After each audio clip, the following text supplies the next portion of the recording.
إن الحمد لله نحمده ونستعينه ونستغفره ونعوذ بالله من شرور أنفسنا ومن سيئات أعمالنا من يهده الله فلا مضل له ومن يضلله فلا هادي له وأشهد أن لا إله إلا الله وحده لا شريك له وأشهد أن محمدا عبده ورسوله أما بعد. ناظرین اکرام السلام علیکم ورحمۃ اللہ وبرکاتہ. پروگرام یوم آخرت لے کر میں آپ کی خدمت میں حاضر ہوں، آپ کا میزبان عبدالباسط. اور اس موضوع پر گفتگو کے لیے ہمارے ساتھ اسٹوڈیو میں ہیں ہمارے مہمان محترم شیخ حافظ عبدالقدیر عمری صاحب حفظہ اللہ. شیخ صاحب السلام علیکم ورحمۃ اللہ وبرکاتہ. وعلیکم السلام ورحمۃ اللہ وبرکاتہ. ناظرین، آپ کو یاد ہوگا کہ پچھلے حلقے میں ہم جو گفتگو کر رہے تھے وہ قبر کے 3 سوالات کے تعلق سے ہماری گفتگو تھی. وہ کون سے سوالات ہیں جو آپ سے کیے جائیں گے اور ہر ایک سے کیا جانے والا ہے، چاہے وہ قبر میں دفنایا جائے یا نہ دفنایا جائے. یہ غلط فہمی اپنے دماغ سے نکال دیجئے کہ اگر کوئی شخص قبر میں دفنایا گیا تبھی اس سے سوال کیا جائے گا، اگر کسی کو سمندر میں پھینک دیا گیا، جلا دیا گیا، جانور کھا گیا تو ان سوالوں سے وہ بری ہوگا. نہیں، جو بھی شخص مرے گا، جس شخص کے لیے بھی موت مقدر ہے، اس کو ان سوالات کا سامنا کرنا ہے. آپ کو معلوم ہے کہ 3 سوالات وہاں پر کیے جائیں گے. تینوں سوالات آپ کو معلوم ہے، جوابات بھی آپ کے سامنے ہیں. انہی سوالات کی تفصیلات ہمارے شیخ محترم آپ کے سامنے رکھ رہے تھے. میں چاہوں گا کہ شیخ صاحب اپنی اس گفتگو کو آگے بڑھائیں جو پچھلی مجلس میں کر رہے تھے، کہ پہلا سوال جو ہوگا من ربک، تمہارا رب کون ہے؟ انسان جواب میں کہے گا کہ میرا رب اللہ ہے، لیکن کون ہے وہ خوش نصیب جو یہ جواب دینے میں اپنے آپ کو اہل پائے گا؟ ہمارے شیخ محترم اسی کی تفصیلات آپ کے سامنے رکھیں گے انشاءاللہ العزیز. جی شیخ. الحمدللہ رب العالمین والصلاة والسلام علی رسولہ الکریم وعلی آلہ وصحبہ اجمعین، اما بعد. اللہم انفعنی بما علمتنی وعلمنی ما ينفعنی وزدنی علم والحمدللہ علی کل حال. جیسے آپ کو معلوم ہے، گزشتہ ایپیسوڈز میں ہم لوگ یوم آخرت اور بالخصوص قبر کے اندر جو سوالات کیے جائیں گے اس پر ہماری بات چیت جاری تھی الحمدللہ. اور ایک اہم نقطے پر ہم پہنچے تھے، اور وہ ہمارا اہم نقطہ یہ تھا، سوال بھی معلوم ہے ہم لوگوں کو اور جواب بھی معلوم ہے، مگر سوال یہ ہے اس کے اندر کہ یہ دیں گے کون؟ یاد کس کو آئے گا؟ وہ کون خوش نصیب لوگ ہیں جنہیں بآسانی قبر کے 3 سوالات یاد آ جائیں گے؟ جی. تو یقینی طور پر اس کے بارے میں گفتگو جو ہماری چل رہی تھی، وہ آدمی یقینی طور پر جواب دے گا جس نے اللہ کو پہچانا. سب سے پہلے جو سوال ہے، اللہ کی معرفت اسے حاصل ہوئی، صحیح معنی میں معرفت جس کو کہتے ہیں. اللہ کے حقوق کو اس نے پہچانا اور ان حقوق کی روشنی میں اس نے ساری زندگی گزاری. جی. وہ خوش نصیب آدمی یہ پہلا سوال کا جواب دے دے گا. میں پھر دوبارہ ایک بار میرے سارے اسلامی بھائیوں سے یہ گزارش کروں گا کہ آپ اللہ کے حقوق کو پہچانیے، ہمارے خالق کے حقوق کو پہچانیے، اس کے بارے میں معلومات حاصل کرنے کی کوشش کیجئے، پڑھنے کی کوشش کیجئے، علم حاصل کرنے کی کوشش کیجئے کہ ہمارا خالق کون ہے. ہمیں ایک دن اس کے سامنے کھڑنا ہے، ہمیں جواب دینا ہے، اور ایک دن آئے گا انشاءاللہ ثم انشاءاللہ جنت میں جانے کے بعد اس کا دیدار بھی ہمیں کرنا ہے. بے شک بے شک. اللہ تعالیٰ وہ دیدار ہمیں نصیب فرمائے. آمین. وہ دیدار ہمیں نصیب فرمائے جسے دیکھنے کے بعد ساری جنت بیکار لگے گی انشاءاللہ تعالیٰ. اس کے بعد ساری نعمتیں ہیچ نظر آئیں گی. سارے مسلمان بھائیوں سے میری یہی گزارش ہے، یہی اپیل ہے، اس اللہ کے بارے میں معلوم کرنے کی کوشش کیجئے جس کی مثال، جس کی رحمت کی مثال نبی کریم صلی اللہ علیہ وسلم نے ایک حدیث میں اس طریقے سے بیان فرمائی، جو مشہور حدیث ہے. ہم سبھی الحمدللہ اس حدیث کو جانتے ہیں کہ اللہ کے رسول صلی اللہ علیہ وسلم ایک جنگ پر گئے، آپ نے جنگ لڑی، جنگ میں قیدی آئے نبی کریم صلی اللہ علیہ وسلم کے پاس. قیدیوں میں نبی کریم صلی اللہ علیہ وسلم نے ایک عورت کو دیکھا، ایک خاتون کو دیکھا. وہ خاتون ادھر کبھی ادھر بھاگ رہی تھی، بے ساختہ طور پہ کبھی ادھر بھاگتی اور کبھی ادھر بھاگتی. مدہوش انداز میں نبی کریم صلی اللہ علیہ وسلم نے صحابہ سے پوچھا، یہ خاتون آخر کس لیے بھاگ رہی ہے؟ صحابہ نے کہا، اس کا ایک بچہ، چھوٹا سا بچہ جو ہے گم ہو گیا، اس جنگ میں کھو گیا ہے. میرے محترم دوستوں، کافی دیر کے بعد اس خاتون کو اس کا بچہ مل گیا. بے ساختہ طور پہ وہ خاتون آگے گئی, وہ عورت آگے گئی, اس بچے کو اس نے اٹھایا اور اپنے کلیجے سے چمٹا لیا اور بس رونے لگی. کافی دیر کے بعد بچہ ملا تھا, کلیجے سے لگایا اور رونے لگی. نبی کریم صلی اللہ علیہ وسلم تو معلم بن کر آئے تھے. وقت اور حالات کو دیکھ کر نبی کریم صلی اللہ علیہ وسلم نے امت کے لیے ایک مثال بیان کی. صحابہ سے پوچھا اترون ان هذه المرأة تتصرح, کیا تم بتاؤ مجھے یہ عورت, یہ ماں اپنے بچے کو آگ میں پھینکے گی؟ کبھی صحابہ نے کہا ہرگز نہیں, ہو ہی نہیں سکتا, ہرگز نہیں. للہ ارحم بعبادہ, اللہ تبارک و تعالی اس ماں سے زیادہ رحم رکھنے والا ہے. اللہ وہ کیسے اپنے بندوں کو جہنم میں ڈالے گا, کیسے اپنے بندوں کو آگ میں ڈالے گا؟ اتنا رحم رکھنے والا پروردگار ہے. اس کے بارے میں معلومات حاصل کرنے کا ہمارے پاس ٹائم نہیں ہے, ہمارے نوجوانوں کے پاس وقت نہیں ہے. ہم ساری دنیا کی فکر رکھتے ہیں, ساری دنیا کی خبریں پڑھتے ہیں, ساری دنیا کے بارے میں ہم جانتے ہیں. یہ رحمت رکھنے والا جو رب ہے اس کے بارے میں ہمیں جاننے کا موقع نہیں ہے. افسوس کی بات ہے. میں اس موقع پر صحیح بخاری کی وہ حدیث کا بھی حوالہ دینا مناسب سمجھتا ہوں. بے شک صحیح بخاری میں حدیث موجود ہے صاف لفظوں میں. اللہ تبارک و تعالیٰ نے اپنے عرش پر کیا لکھا ہے؟ کچھ لوگوں کا یہ ماننا ہے اللہ تعالیٰ نے عرش کے اوپر لا الہ الا اللہ محمد رسول اللہ لکھا ہے. یہ سوچ کر شاید گھروں میں اور دکانوں میں اور دیگر مقامات پر کلمہ طیبہ کے تغرے نظر آتے ہیں ہم. جی, اگر آپ ایسا سوچتے ہیں میرے بھائیوں, میری بہنوں, ملت اسلامیہ کی ماں اور بہنوں, سبھی بھائیوں سے گزارش ہے, یہ ہماری سوچ صحیح نہیں ہے. ایسا لکھا نہیں ہے, کسی حدیث سے ثابت نہیں ہے. بالکل. کیا لکھا ہے اللہ تبارک و تعالیٰ کے عرش کے اوپر؟ صحیح بخاری کی حدیث ہے. ماشاءاللہ صحیح بخاری کی حدیث ہے. نبی کریم صلی اللہ علیہ وسلم نے فرمایا اللہ نے اپنے عرش پر یہ لکھا ہے ان رحمتی سبقت غضبی. اس پروردگار کے بارے میں جانیے جس نے اپنے عرش پر یہ لکھا ہے میری رحمت میرے غصے پر بھاری ہے. جی, رحمت غصے سے بڑی ہے. وسعت رحمتی کل شیء, اللہ کی رحمت ہر چیز پر بڑی ہے. الحمدللہ ہر چیز سے زیادہ ہے. اس پروردگار کے بارے میں, اس ارحم الراحمین کے بارے میں تھوڑے معلومات حاصل کیجئے, علم حاصل کیجئے. اس کا ہم پر کیا حق ہے یہ معلوم کیجئے اور اپنی باقی جو زندگی ہے ان حقوق کی روشنی میں گزارنے کی کوشش کیجئے. اللہ کے جو حقوق ہیں اس کی عبادت میں, اس کے صفات میں, اس کی ربوبیت میں, اس کی الوہیت میں کسی کو بھی شریک نہ کیجئے اللہ کے خاطر. بے شک یہی اصل ہے. اسی پیغام کو دینے کے لیے میرے محترم ساتھیوں, میرے ناظرین بھائیوں, اسی پیغام کو دینے کے لیے 1 لاکھ سے زیادہ نبی انبیاء آئے ہیں. اسی پیغام کو دینے کے لیے اللہ کے ساتھ کسی کو شریک نہیں کرنا, ہمارے رب کے ساتھ کسی کو شامل نہیں کرنا.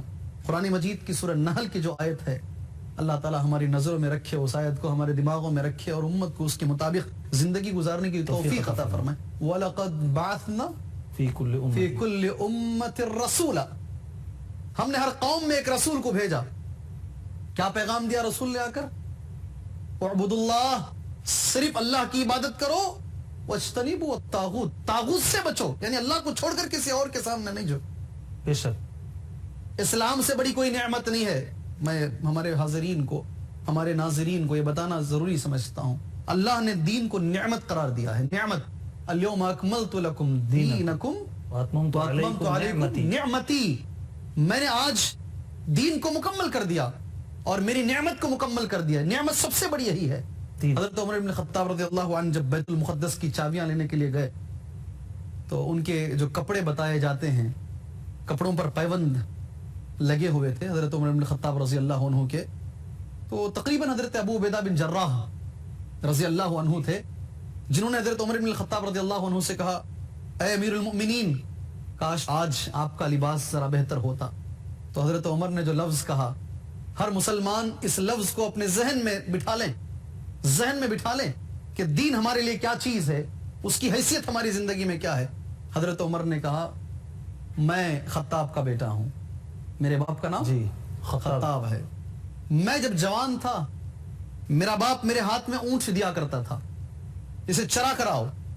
میں اونٹوں کو لے کر جاتا اور مجھے اونٹ چرانا نہیں آتا تھا. جب میں شام کو واپس ہوتا میرا باپ مجھے کوڑے مارتا تھا, کوڑے مارتا تھا کیونکہ مجھے اونٹ چرانے نہیں آتے تھے. آج میں سارے مسلمانوں کا خلیفہ ہوں میرے کپڑوں کی وجہ سے نہیں، صرف اسلام کی نعمت کی وجہ سے اللہ پاک نے یہ نعمت مجھے عطا فرمائی ہے. بے شک ہر مسلمان کے دماغ میں ہونی چاہیے یہ دین ہمارے لیے ایک نعمت ہے، اللہ تبارک و تعالیٰ کا ایک انعام ہے، تبھی جا کر ہم اس کے بارے میں معلومات حاصل کریں گے اور اپنی زندگی کو اس کی روشنی میں گزارنے کی کوشش کریں گے. جزاک اللہ خیر شیخ، خطا کلامی کے لیے معافی چاہتا ہوں. ہمیں یہاں پر ایک وقفے کے لیے جانا ہے ناظرین کرام. وقفے کے بعد دوبارہ ہم جلد آپ کی خدمت پہ لوٹیں گے. السلام علیکم ورحمۃ اللہ وبرکاتہ.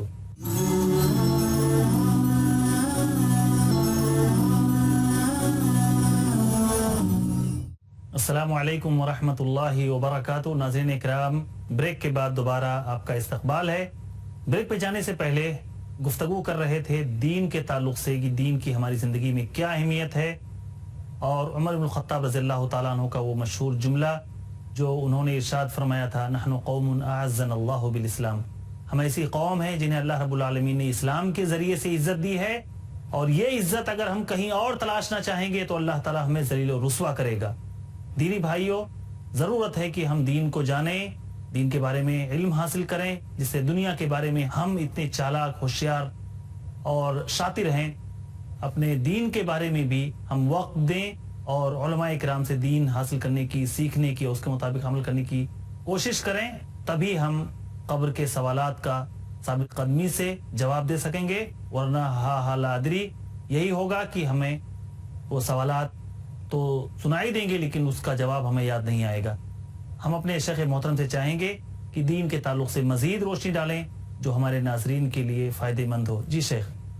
بات چل رہی تھی ہماری دین کیا ہے، اور دین ایک نعمت ہے اللہ تبارک و تعالیٰ کی طرف سے، اور اسی وقت ہم اس کے بارے میں معلومات حاصل کریں گے جب ہم یہ سمجھیں گے کہ یہ ہمارے لیے ایک سلوشن ہے. افسوس کی بات، آج لوگوں نے اسلام کو ساری دنیا کے اندر ناسمجھی کی وجہ سے ناسمجھی کی وجہ سے ایک پرابلم بنا کے رکھا ہے. ساری دنیا کے اندر آج اسلام کو لوگ ایک پرابلم کے طور پہ دیکھ رہے ہیں، جبکہ یہ پرابلم نہیں بلکہ ایک سلوشن بن کے آیا تھا، حل بن کے آیا تھا. جی، دنیا کو ضلالت سے نکالنے کے لیے آیا تھا، یہ دنیا کو بے تہذیبی سے تہذیب کی طرف لانے کے لیے آیا تھا نا، جس کے بارے میں ربعی بن عامر نے کسرا کے دربار میں کہا تھا باقاعدہ، لیخرج العباد من عبادت العباد الى عبادت اللہ ومن جور الادیان الى عدل الاسلام. بے شک. جی ہاں، یہ دین آیا ہی ہے ظلم کو مٹانے کے لیے، یہ دین آیا ہی ہے الحمدللہ دنیا کے اندر پیس اور امن قائم کرنے کے لیے.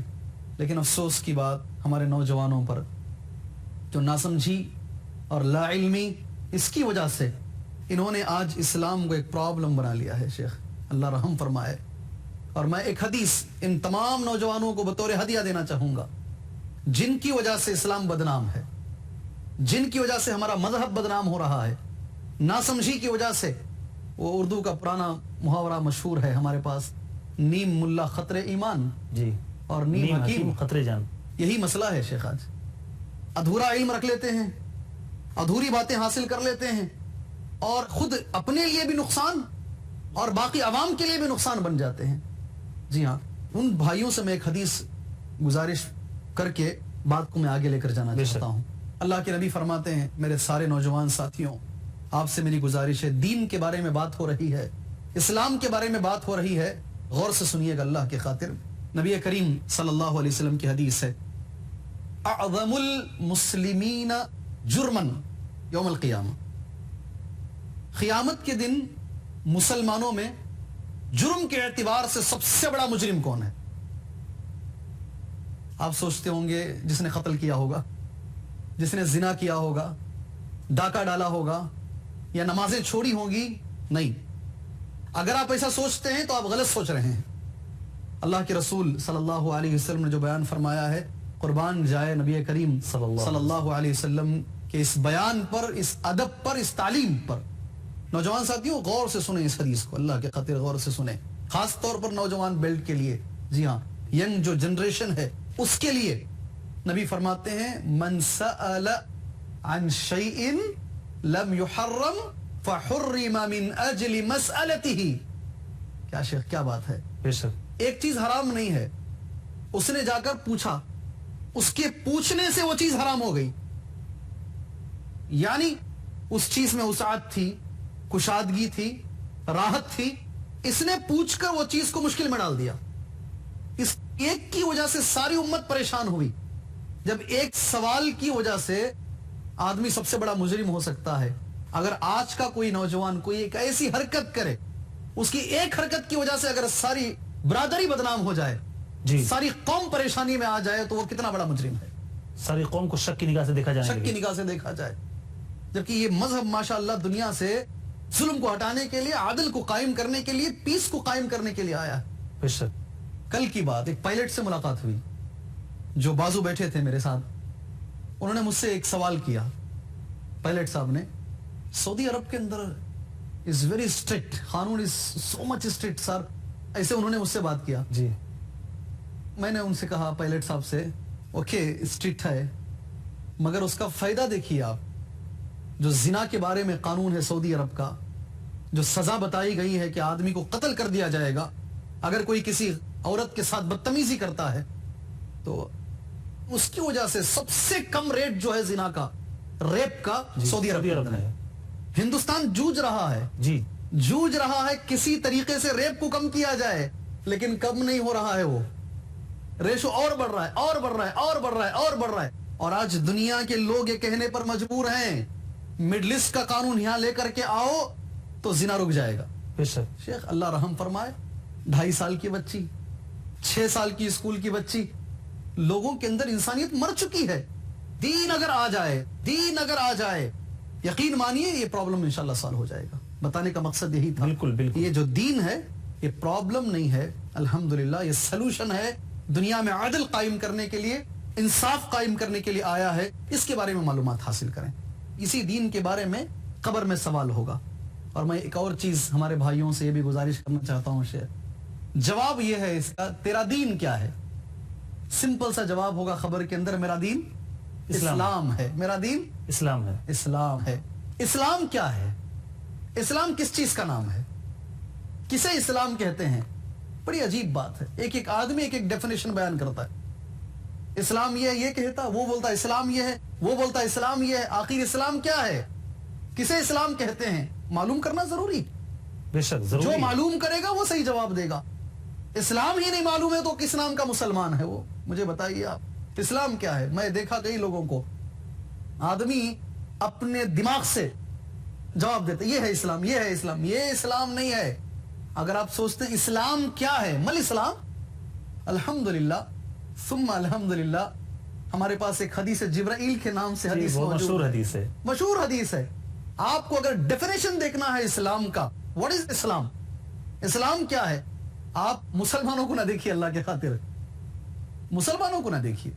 اسلام کو اگر چیک کرنا ہے, اللہ کی کتاب کو پڑھیے, اللہ کے رسول صلی اللہ علیہ وسلم کی بتائی ہوئی احادیث کو پڑھیے. بے شک وہی جواب ملے گا. جی ہاں, ان دونوں میں تلاش کریں اور سمجھیے صحابہ اکرام رضوان اللہ علیہم اجمعین کے منہج کے مطابق, تو آپ کو اسلام کا ڈیفینیشن مل جائے گا. ورنہ آپ کو اسلام کیا ہے یہ خود نہیں معلوم ہوگا. اسلام کیا ہے اس کو معلوم کریں. اور نبی کریم صلی اللہ علیہ وسلم نے آخر میں, آپ کا جو آخری خطبہ ہے حجۃ الوداع کا خطبہ, اس میں ایک لفظ میں بتا دیا ہے آپ نے, میں 2 چیزیں چھوڑ کے جا رہا ہوں, ایک اللہ کی کتاب اور ایک حدیث. جو انسان ان 2 چیزوں کو تھامے رکھے گا وہی اسلام ہے اور وہی سیدھے راستے پر رہے گا. جو ان 2 چیزوں کو چھوڑ کر کسی تیسرے طریقے پر زندگی گزارے گا وہ نہ اسلام ہے اور نہ وہ سیدھے راستے پر رہے گا. ہر نوجوان, ہر مسلمان, ہر اسلامی بھائی سے میری گزارش ہے کہ وہ دین کو سمجھیں اور اسلام کو سمجھنے کی اللہ کے خاطر کوشش کریں. اور جب دین کے مسئلے میں ہم آتے ہیں شیخ, کیا ہے اسلام, 5 چیزیں بتائی گئی ہیں حدیث جبرائیل کے اندر. اس پہ ہم ڈسکشن کرتے ہیں تھوڑی دیر کے لیے, کہ پہلا لفظ ہے کلمہ طیبہ, اس کی شہادت دینا کہ اللہ کے سوا کوئی معبود برحق نہیں اور نبی کریم صلی اللہ علیہ وسلم اس کے بندے اور اس کے رسول ہیں. پہلا جی, جسے کلمہ کہتے ہیں. دوسرا نماز, زکات, روزہ اور حج. یہ 5 چیزوں کو اسلام قرار دیا گیا ہے اور پلرز آف اسلام قرار دیا گیا ہے, ستون قرار دیا گیا ہے الحمدللہ ان 5 چیزوں کو. تو پہلی جو چیز ہے, میرا سوال یہ ہے, دین کیا ہے اس وقت اسلام زبان سے نکلے گا جب ہم اسلام کو سمجھ کر اس پر زندگی گزاریں گے نا. اسلام میں پہلی چیز ہے کلمہ طیبہ، لا الہ الا اللہ محمد الرسول اللہ صلی اللہ علیہ وسلم. اس کے 7 کنڈیشن ہیں. لا الہ الا اللہ صرف زبان سے بولنے سے کوئی مسلمان نہیں ہوتا، بلکہ 7 کنڈیشنوں کے ساتھ بولا تو وہ مسلمان ہے. پھر صرف بولنے سے بھی مسلمان نہیں ہوتا، بلکہ ساری زندگی وہ 7 کنڈیشنوں کے مطابق گزارا تو مسلمان ہے. اسے یہ دوسرا جواب یاد آئے گا. افسوس کے ساتھ مجھے کہنا پڑتا ہے کتنے مسلمان ایسے ہیں جن کو لا الہ الا اللہ محمد الرسول اللہ کے 7 کنڈیشن معلوم ہے. شیخ معنی لوگوں کو معلوم نہیں ہے، کنڈیشن تو بات کی بات ہے. تو پھر جواب کیسے آئے گا قبر کے اندر؟ تیرا دین کیا ہے؟ میرا دین اسلام ہے. کب آئے گا وہ؟ جب وہ سمجھے گا نا، دنیا میں سمجھے گا اور اپنی زندگی اس کے مطابق گزارے گا تو نہ یاد آئے گا. بے شک. تو پہلا جو فرض ہے اس کے اندر کلمہ طیبہ. کلمہ طیبہ کی 7 شرطیں. علامہ اقبال کا وہ ایک مصرع شیخ زبان سے کہہ بھی دیا، لا الہ تو کیا حاصل. لا الہ تو کیا حاصل. زبان سے لا الہ الا اللہ تو عبداللہ بن ابی بھی پڑھا کرتا تھا. اذا لقوا الذین آمنوا قالوا آمنا. اس کے پڑھنے سے کچھ حاصل ہونے والا نہیں ہے. اگر شیخ یہ اتنا ہی آسان ہوتا واقعی تو ابو جہل اور ابو لہب کو یہ سب کرنے کی کیا ضرورت ہے؟ زبان سے لفاظی وہ بھی کر سکتے تھے. لفاظی، جی بالکل بالکل صحیح کہہ رہے ہیں آپ. زبان سے کہنے کا نام نہیں ہے لا الہ الا اللہ. دین کو سمجھیے، اور دین کی پہلی جو چیز ہے وہ ہے ہمارا کلمہ، اشہد ان لا الہ الا اللہ واشہد ان محمدن عبدہ ورسولہ. اس کلمے کی اللہ اکبر 7 شرطیں ہیں. یہ 7 شرطوں کو سمجھیے، کم سے کم ہر مسلمان پر واجب ہے. یہ کوئی مسلمان. شیخ ہمارا وقت ایک دم اپنے انتہا کو پہنچ رہا ہے، اپنے ایپیسوڈ کے خاتمے پہ پہنچ رہے ہیں، بلکہ وقت تقریباً ختم ہو چکا ہے. ہم چاہیں گے اپنے ناظرین سے کہ وہ انتظار کریں اگلے حلقے تک، ہماری اگلی مجلس کا انتظار کریں. اس میں آپ کے سامنے انشاءاللہ العزیز ہمارے شیخ محترم بیان کریں گے کہ صرف لا الہ الا اللہ محمد رسول اللہ زبان سے ادا کر لینے سے جواب آپ کو قبر میں یاد نہیں آئے گا، بلکہ اس کے لیے شرطیں ہیں، اس کے مطالبات ہیں، اس کے مقتضیات ہیں. اگر اس کے مطابق ہم کلمہ ادا کریں گے، اس کے معنی و مفاہیم کو اپنے دھیان میں رکھیں گے، اس کے مطابق اپنی زندگی گزاریں گے، تو ہی ما دینک، تمہارا دین کیا ہے، اس کا جواب آپ کو قبر میں ملے گا، ورنہ جواب آپ کو ملنے والا نہیں. اللہ رب العالمین سے دعا ہے کہ اللہ تعالی ہمیں ثابت قدم رکھے اور اس وقت فرشتوں کے ذریعے سے، اپنی رحمت کے ذریعے سے ہماری مدد فرمائے جب ہم سے یہ سوال کیا جائے گا، اور ہمیں جواب مرحمت فرمائے. آمین. وآخر دعوانا ان الحمدللہ رب العالمین. السلام علیکم ورحمۃ اللہ وبرکاتہ.